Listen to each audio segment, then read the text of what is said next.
All right, well, we got a little bit more done today. You see the sunset through the windows there. It's getting late again. We got the Mr. Cool condenser up. We had the bracket up.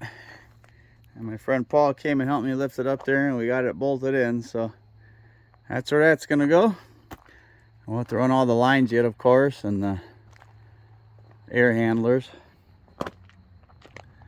We cut the vent in yesterday for the water heater.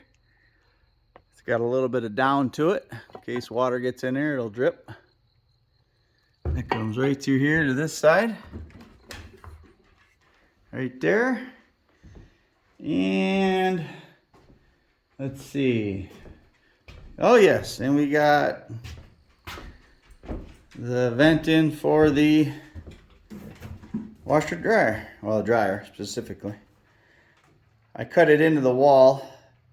The idea, of course, is to save as much space as possible, so that's the hope. So, cut a hole in the floor.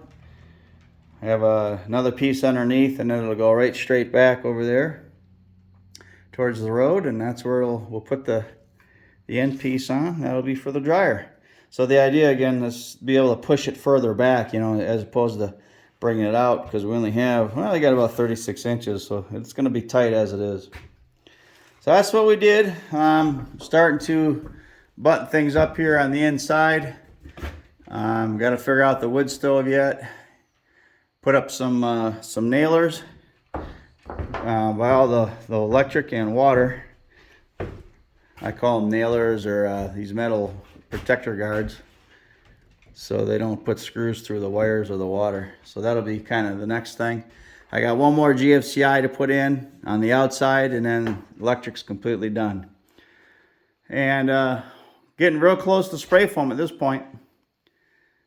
So that's a wrap. Gonna head her out for today.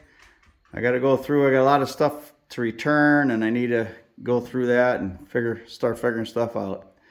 All right, that's it for tonight. Hey honey, love you, babe.